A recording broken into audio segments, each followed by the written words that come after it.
Good afternoon, everybody, and welcome to Over the Top Security, and welcome again.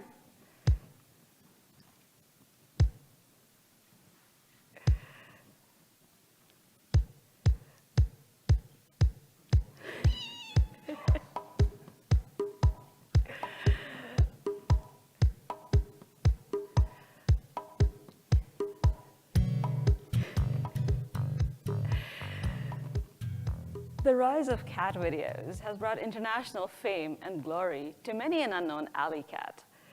Thanks to Over the Top, or OTT, cats now have their own annual cat video festival. Imagine that. This cat video phenomenon, of course, takes up bandwidth and can implicate service availability. However, besides disrupting the lives of cats, OTT has gone on to disrupt the music industry, the voice telephony industry, and has changed the TV and media industries forever, entering our everyday lives in terms of social networking platforms, technology tools, productivity tools, and all sorts of applications that we use on a daily basis without even thinking about it. But what exactly are OTT services? While OTT is all-pervasive, there is no single, universally agreed-upon definition of OTT. So for purposes of this talk, we shall define OTT as a service or an application that is delivered over the public internet to consumers and businesses on any end device of choice, such as a smartphone or a smart TV, or an application-specific hardware, such as a Roku box or an Apple TV. OTTs are agnostic to the underlying internet access type and technology. So the underlying internet could be wireline, wired, mobile, broadband, dial-up, cable, satellite, Wi-Fi, you name it.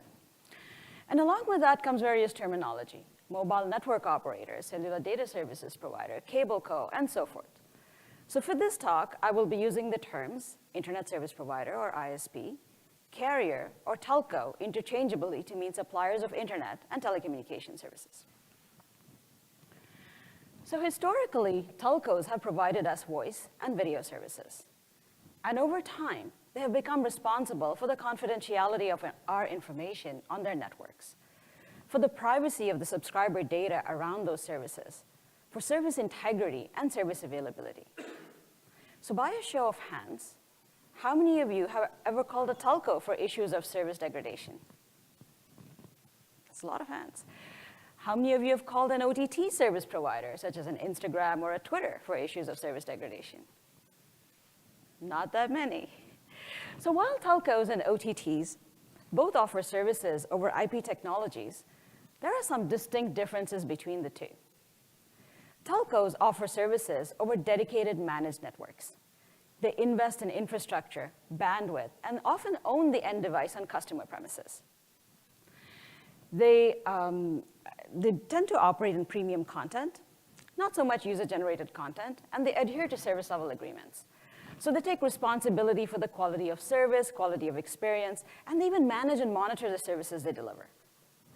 Further, there's a lot of regulatory oversight on various parameters. Sometimes it's geographic serving area, sometimes it's service definition, sometimes it's price point, and it tends to vary a lot. Now, OTTs, on the other hand, offer services over the unmanaged public internet. They do not invest in infrastructure and bandwidth, at least on the edges of the network.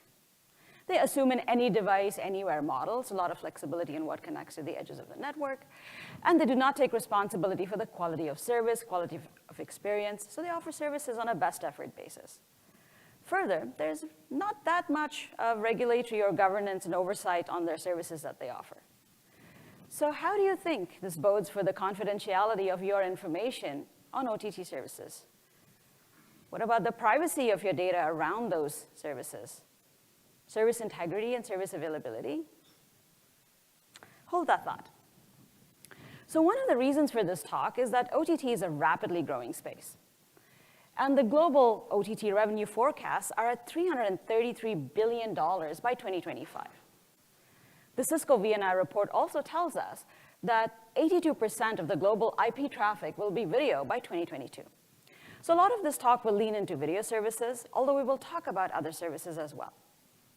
So the rapid growth in the OTT space can be attributed to some of the very low barriers of entry into the OTT market space. And the startup costs can be as low as $5,000. As such, OTTs compete not only on the product and content, they also compete on price point, geographic serving area, customer experience, business models, and needless to say, cybersecurity. So cybersecurity becomes not just a service differentiator for them, but is actually really important for revenue retention, and quite literally their profitability and survival. So to illustrate, let's take a look at some of the very basic common business models found in the OTT space. Follow the information assets as I take you through this, and the attacks and the vulnerabilities will kind of become self-evident as we talk through this. So the first model is the ad-based model. In this model, customers get access for services or content for free in exchange for viewing ads or for providing their personal information to advertisers. This model has the most number of subscribers. So in terms of information assets, you have the ad content itself, susceptible to ad fraud. And with the most number of subscribers, there's hijacking of subscriber attention as well as their data. The next model is a transaction-based model. In this model, subscribers pay for the services they consume: the in-app purchase, the game played, the song downloaded, and so forth. So there's a lot of financial transactions and micropayments that occur in this model. And the interesting thing about this model is that pre-release content, software, and games are released on this model before the other two models because it allows the OTT to charge premium dollars for that content. So in terms of information assets, you have a lot of financial transactions targeted by bad actors, pre-release content, software, games, very attractive and very high-value commodity in the black market. The next model is a subscription-based model. In this model, subscribers pay a recurring flat fee, a monthly and annual fee, to access a pool of content, very much like coming to a buffet table. This model generates more than 80% of the OTT revenues. And this model tends to be is susceptible to attacks in the category of account takeover, identity theft, credential stuffing, and so forth. Now, let me take you through the overall OTT solutions architecture. Same type of idea. Let's follow the information assets as we go through the architecture. Also keep in mind that OTT is a business model. It is not a technology. And pay attention to where the OTT service provider is placed in this overall solution architecture, and think about their span of control or lack thereof as pertains to the security controls themselves. So the first step is production. Now, production occurs at various levels. And you have the professionals, the pro-ams, the user-generated content. And with each comes different levels of maturity of IT infrastructure and security controls as well. The user-generated content is actually quite valuable in this overall production environment. Think of a video that has gone viral in recent years. Now think of the possibility of a malware in that video in recent years. You get the idea. So content owners acquire content from various sources based on high value, be it monetization or interest. And if the OTT service provider uses an ad-based model, there is an ad agency. Now, the ad agency not only has the ad content, but they also have intelligence around ad insertion. So they tend to have information about the subscriber, the IP ranges, the geography, the language of preference, and so forth. So subscriber data is targeted at this point. Next, you have aggregation platforms, and these are platforms like YouTube and WordPress. The interesting thing about these platforms is not only do they aggregate content, they need to serve up the content to the right audience at the right time, right? So they tend to have a lot of information in terms of subscriber preference that's, again, targeted in this space. And if you think about it, so think of a video that's been recommended to you to watch, right, based on your past viewing habits. Right? So there is a lot of information in this spot as well. Now comes the OTT service provider, and notice where they are actually in the solution architecture. And at this step, you have all sorts of players. You have the Facebooks, the Skypes, the Netflix, and you have application aggregation platforms such as Google Play and the Apple iStore and things like that as well. Now, when content is released and needs to be streamed simultaneously across millions of users across hundreds of countries, OTTs tend to place this bandwidth-rich content as close to the edge of the networks as they possibly can and cache it there. For this, they leverage content distribution networks. And CDNs experience their own set of attacks, such as DDoS attacks and bots. Now comes the internet access piece, very essential for the overall delivery of the service, but is not part of the overall solutions architecture, and the OTT service provider has no control over this step. Lastly, you have the consumer devices, the any device, anywhere model. And you have devices now in the consumer domain, it's in the public space, and the security posture of these devices are quite unknown, right? So at this time, OTTs are delivering services over the open IP internet, right? Content is being created and distributed across open IP technologies. And more users and devices and applications are now connecting to OTT services. And digital information assets are being stored and transferred across this very fluid, open, interconnected environment. And this has significantly expanded the attack surface. Of course, this is not a comprehensive listing of attacks, but I'd like to highlight a few before we go forward. You have attacks in the production space. You have high value content there that is targeted for leakage, theft, ransomware. Does any one of you work in the production? Does anybody here work in the production space? And there have been some very famous attacks in this space as well. No, not really, okay. The overall environment is also susceptible to DDoS attacks, which can implicate service performance. Subscriber information is targeted throughout this ecosystem. And then there's things like illegal restreaming of content from legitimate devices, tampering of security settings that implicates entitlements and DRM hacking.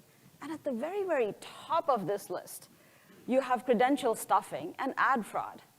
How many of you have had to deal with credential stuffing in your day jobs? Anyone? All right. Ad fraud, also, they're right at the top of the list. So in this next segment, I'm going to take you through a variety of topics that will really help you build that OTT security strategy and bolster it. Some of these are very architectural in nature that will really help you understand the attack and defense strategies and the posturing of the solutions themselves. I will talk to some of the top attacks and the mitigation strategies, and I will offer additional insights that will really help you bolster that strategy. So it'll really help security professionals, OTT service providers, OTT consumers as well. The grayed out topics are in backup, so there's a lot of backup material to look at after the talk as well. So walled garden and open ecosystems are a topic that invariably comes up when you start talking about OTT security. And walled gardens are closed ecosystems in which the infrastructure, the networks, and the operations are closely managed by the ecosystem owners, and telcos have historically been considered walled gardens. So by virtue of isolation, by virtue of separation from the broader networks, they've been considered more secure. Think of the old telephony services, the landlines. There was a time where the customer could not bring their own telephones and attach it to the end of the networks. The telco actually manufactured and supplied you these telephones for you to connect. So it somehow implied that by controlling what connected to the edges of the networks, the service itself was more secure. Then came along OTT services with their very open ecosystem, open interconnections, their any device, anywhere model, and kind of questioned the status quo, right? But I'd like to probe the two models a little bit closer. Telcos have a history of interconnecting with other operators through NNIs, through peering points, through inter-exchange points to create global networks and services. Think of a telephone call. A call that originates on one service provider's environment, goes through numerous transit providers' networks, and terminates on a whole other service provider's environment, delivering a service completely seamlessly to the customer, along with quality of service and billing. So that sounds like a pretty open ecosystem to me. Now let's look at any two services in the same category in the OTT space. Say a Skype and a WhatsApp. A call that originates on a Skype application does not terminate on a WhatsApp application. Similarly, a message that started up on a LinkedIn Messenger cannot be delivered to a Facebook Messenger. So for the services to work, both parties need to subscribe to the same application, sign up to the same platform, and the service function. So that sounds like a pretty closed walled garden ecosystem to me. So while this topic of walled garden and open ecosystem as pertains to the security posture of an OTT service provider is actually debatable. What is much more pertinent is the layers of the networks they operate in. Both telcos and OTTs have the same fundamental building blocks. You have the network layer, which is the access and the core networks. You have the control layer, which is identity and access management and the management plane. And then you have the application layer. The telco's primary business is in the network layer. The control plane parameters are closely tied to the network layer, so they control the IP routing, the transmission, and so forth. Telcos do operate in the application layer. However, they tend to be value-added services. Now, the OTT's primary business is in the application layer. The control plane parameters are closely tied to the application layer, and the OTT has no visibility into the network layer. They can't see the IP flow and the IP traffic even if they want it. So now let's look at any security attack, say a DDoS attack. The telco would experience the DDoS attack at the network layer, say a UDP flood or an ICMP flood. And because the telco operates at the network layer, they would mitigate this at the network layer, right? They can identify the misbehaving IP packets, route them potentially to a scrubbing center, cleanse the traffic, bring it back. Now, when the OTT experiences the same DDoS attack, it's at the application layer. And an example would be an HTTP flood. And because the OTT has no control over the network layer, they need to mitigate this at the application layer, so they might place a WAF. They might implement rules in this WAF to manage the misbehaving traffic, and they might use other measures to mitigate the traffic.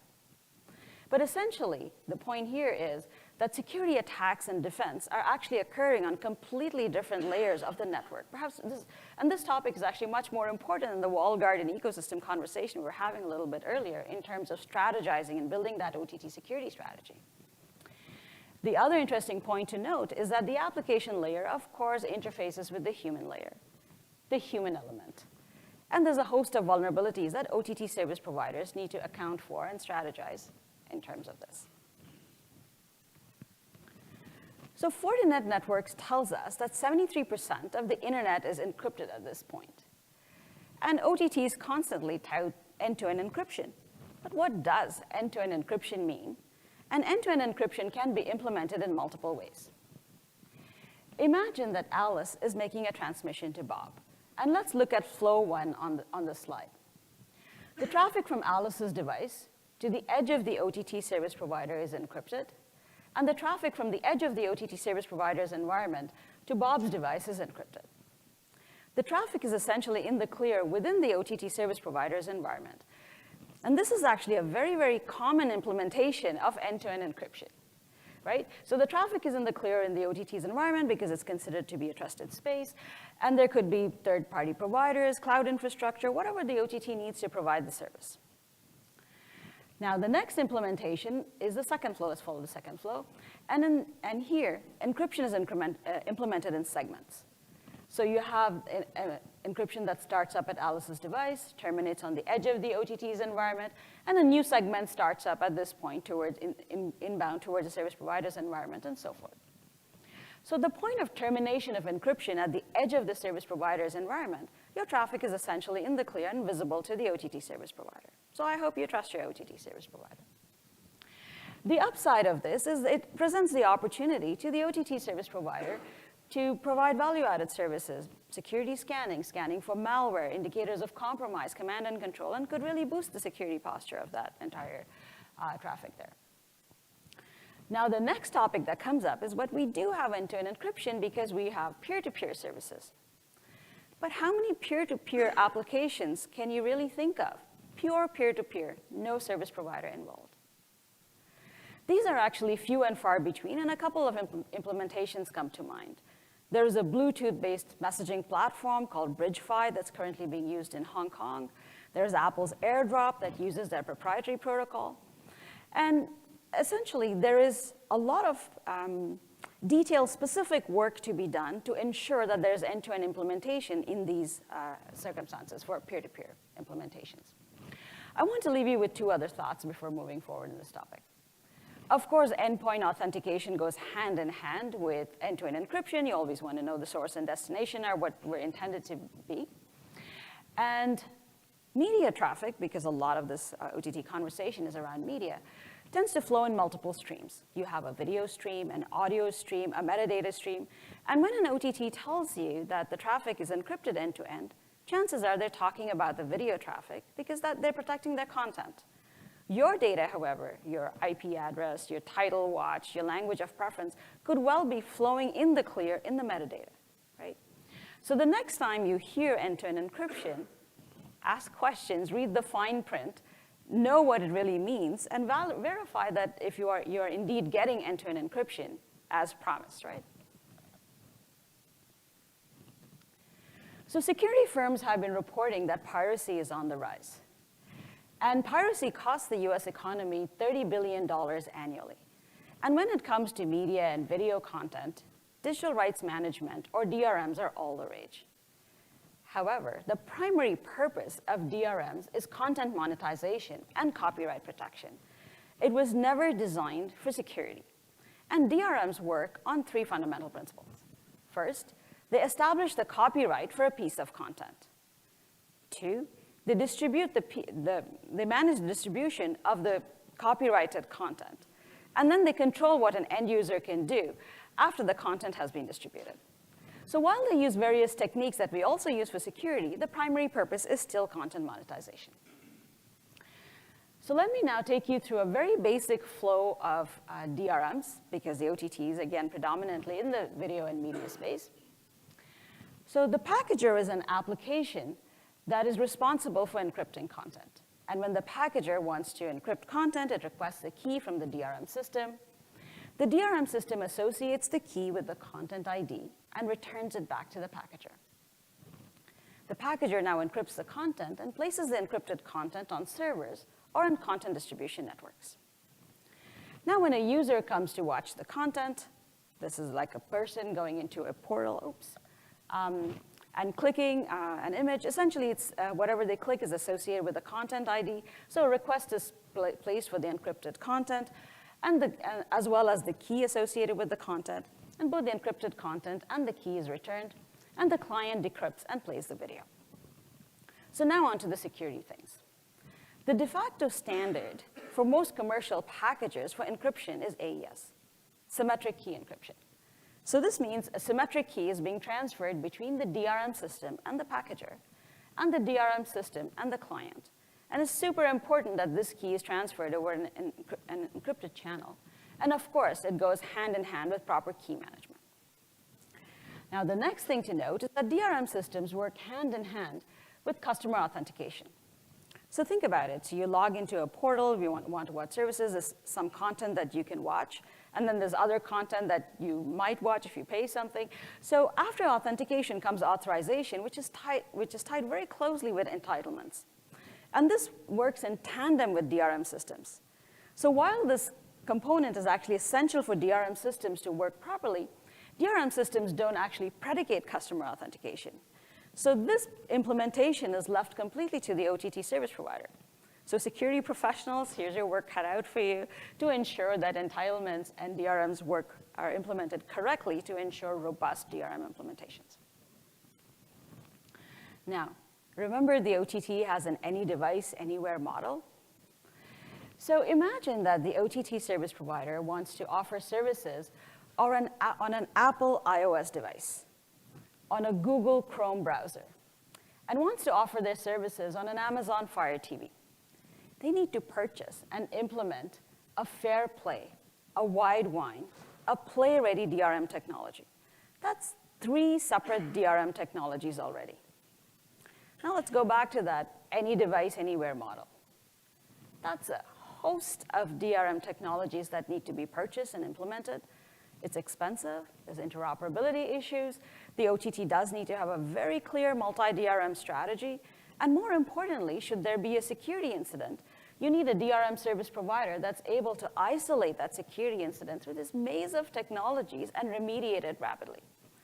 So while it sounds easy and simple, there's a lot of work to be done in the background to ensure the any device model actually works well. So, messy landscape.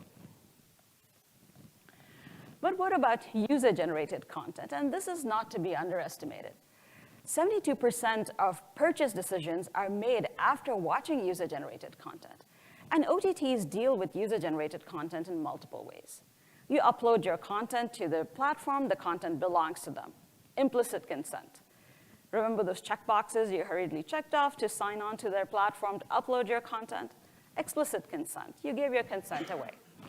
And when it comes to DRMs, it's completely up to the OTT. It's completely discretionary whether they provide it to you or not.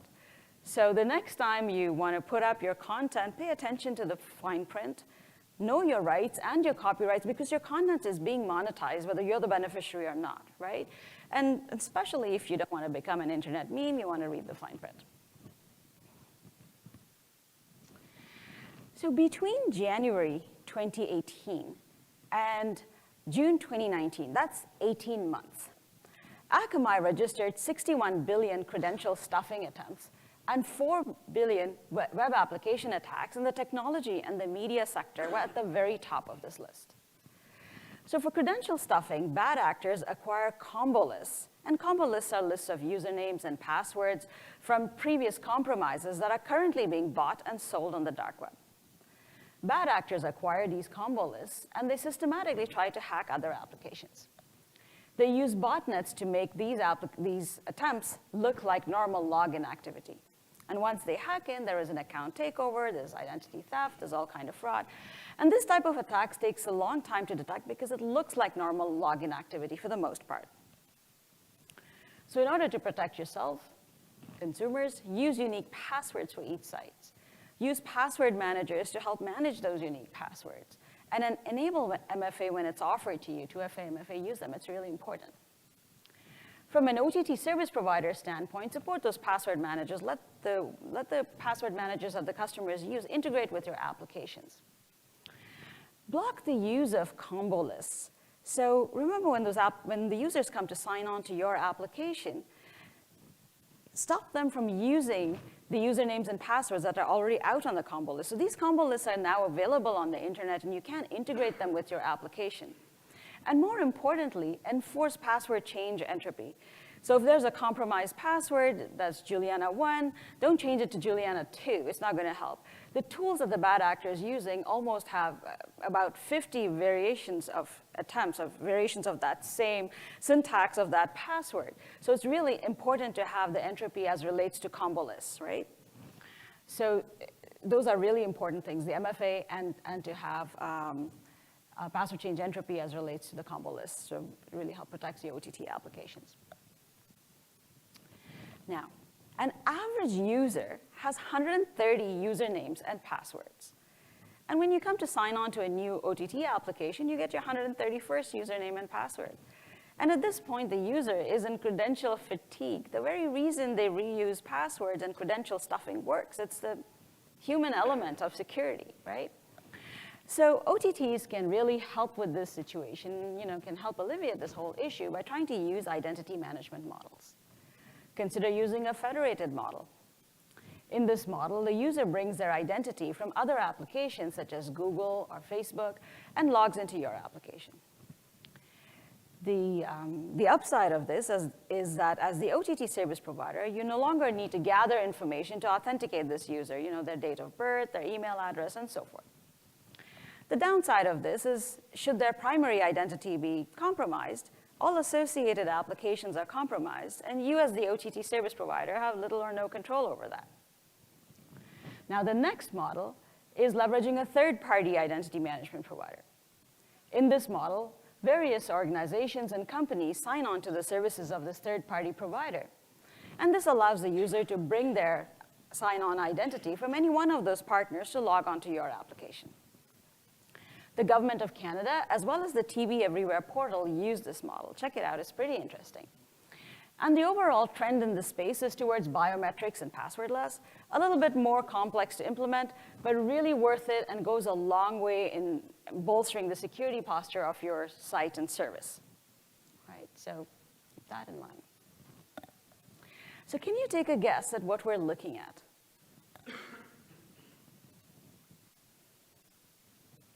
Any takers?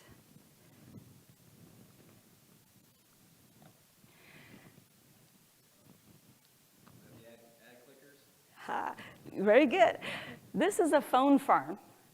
And phone farmers download applications like the ad clicker that actually simulate views and clicks and play games and videos that pay out points and give out gift cards and coupons and vouchers that can be traded in for cash and cryptocurrencies, and even goods. So phone farmers report making a couple of $100 a month for beer money to several thousands of dollars a month. This is ad fraud. This is illegal, so please don't try this at home. So fake views, fake clicks, fake installs, fake exposures, fake news. Check in if you're listening. I'm thinking you're not listening. The idea is for fraudsters to get advertisers to pay good money for advertisements that never happened. And advertisers plan on spending, the forecast is at $80 billion in OTT ads alone by 2022. So that's a pretty big pot of money that the bad actors are targeting. And the fraudsters are using all kinds of techniques. Invisible ads, that's placing an ad on a single pixel on an iframe. So the advertiser pays good money for these ads to be placed. The ad was technically placed, but at one pixel, the user never saw it. Ad stacking, placing of multiple ads on the same iframe. So the user sees the first ad, but doesn't see the 5 or 6 stacked up behind that. Clickjacking, the user clicks on an ad, but is routed to a fraudulent site. So this is essentially stealing a prospective client from an advertiser. Pop-unders, the advertisement pops up behind the browser window. So again, the user never sees it. And a host of techniques. This is quite a complex space. So in order to protect yourself, monitor this site. Monitor what's happening on your site. Even no performance is an indicator that there might be some kind of fraudulent activity going on the site. Look at the IP ranges that are coming through. Typically for purchases or consumer activities, you're looking for IP ranges from the consumer domain. But if you're getting a lot of hits from the data center range, there's a chance it's a server. You could be being targeted by a bot. Look at the click-through rates. The click-through patterns will help you determine whether it's a bot or a human click. And there's a bunch of techniques there, but because the space is fairly complex, OTTs often leverage third-party providers, and there's a sampling of firms there, especially if your OTT's business model is an ad-based model. This is really important in order to protect yourself against ad fraud. It's one of the top attacks in this space. Now, I want to talk a little bit about gaming. And gaming is, of course, very attractive to bad actors because of the virtual goods and the virtual economy. And game day launch DDoS attacks, we know about those things, console hacking and piracy, common things. But I want to talk to you specifically about gaming software. Now, gaming software is unique in that it brings together graphical packages, numerous scripting languages, and a host of other specialized languages to develop the game. Now think of how gaming software runs. Typical software runs for a bit, it pauses for occasional user input, and then moves on. Now gaming, on the other hand, it can be set up to run for an extended period of time without any intervention, or it can take an inordinate amount of user intervention and presents the opportunity for all sorts of input and injection. So now combine the two. You have a combination of various software packages and languages that come together, and the opportunity for all sorts of input and injection. So this essentially presents the opportunity to have all sorts of very unexpected code constructs and very unexpected vulnerabilities as a result of those inputs and injections. So secure software code development lifecycle, software hygiene, very, very important in this space. And this goes beyond gaming. Remember, OTTs are in the application layer, so having robust software is really important in this space. So use all the tools that are available out there, static code analysis, dynamic code analysis, fuzzing, use them all so you put out a robust piece of software out in the market. Now, data is the currency of the OTT economy, and it feeds the ads and the marketing engines of the whole OTT environment. And fraudsters are, of course, very, very creative in how they harvest this data. And here's an example of how this goes. So I played a game of celebrity lookalike. I played it 3 times. And while I was contemplating celebrities, a whole bunch of my personal data was gathered from right under my very fingers and was now in the custody of a company all the way out in Korea. Of course, this illustrates that we are in a global economy, but it also illustrates how quickly one can lose control of the data. I can seize my relationship with this gaming software, but I cannot retract my data that's currently out there. So stay aware of what you're doing on the internet. Data is the currency, right? It's the currency of clicks and views. And every piece of subscriber information that you give away is able to be monetized. Remember the ads that are being popped up to your screen? It's targeted at you. It's a business of one. You have the ads, or products that are constantly being marketed to you specifically. So a single piece of data preferences, subscriber preference is able to be monetized. So treat your data like currency on the internet because you are trading it for something. You're trading it for free services or viewership or whatever it is on the internet. So pay attention to what you're doing. From an OTT standpoint, of course, have a strong data strategy. Remember that you're part of a larger ecosystem. And you want to know what data you gather, why you gather it, how you store it. And you have a supply chain, and you want to know whether you're trading that data set or not. Because you could lose control of that data very quickly. And with the global economy, who knows what type of privacy legislation or governance you might be subject to. So there are things to think about. So develop a strong data strategy and articulate it through your supply chain. With that, I'd like to summarize that OTT is a business model. It is not a technology, and there are several ingredients to have a successful OTT business model. First, you need to have a product or a service, and then you want to protect it, right? So if your product involves content, you might use DRMs to protect it. If you have software, you might want to use secure software development life cycles, some of the software tools that we talked about. Then you want to monetize this product, right? And you might use one of the many models we talked about. If you use an ad-based model, protect yourself against ad fraud. If you use a transaction-based model, be aware that you have a lot of financial data that you want to protect. Then you want to market this, right? This is essentially a subscriber base. You want to protect their identity. You want to protect their credentials, offer strong security features, right? MFAs and 2FAs that we talked about. Next is the reach. You are in a global economy. You want to have a very strong data strategy and so forth. So dare I say at this point that for a successful OTT business, security and privacy are the most important ingredients. With that, onto the apply section of the presentation. Security professionals, if you're working with OTTs, know the business model. It's very, very insightful. It really leads you on to what you need to protect. Follow the information assets, as we did earlier on in this presentation, and apply all the learnings that we covered. I think standards development. There was a point where there was conversations about OTT standards in the ITUT as well as in the European Parliament. But given the very rapid growth in the OTT space, it's definitely a conversation that's worth rekindling, rejuvenating, and bringing that forward. From an OTT user standpoint, think OTT minimalism. Look at all the applications on your phones and your devices. If you don't use them, get rid of them. More code, more vulnerability, right? Protect your identity. Use password managers. Enable those MFAs. Cannot emphasize that enough. And guard your data.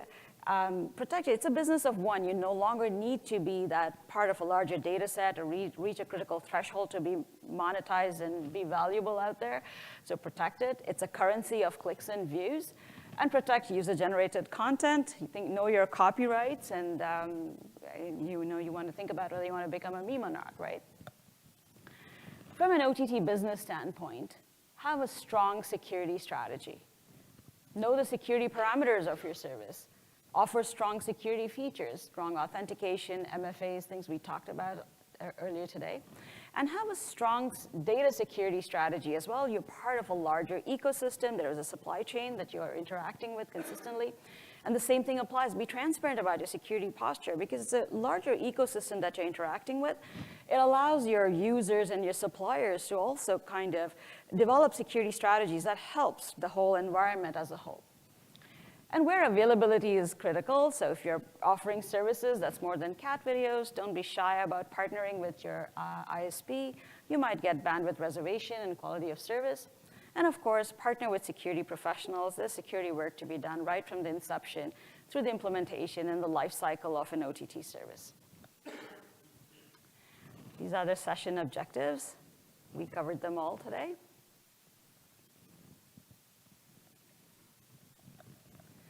And with that, I thank you all so much for coming to my talk. A big shout out to all the women in the room. And I open it up for questions.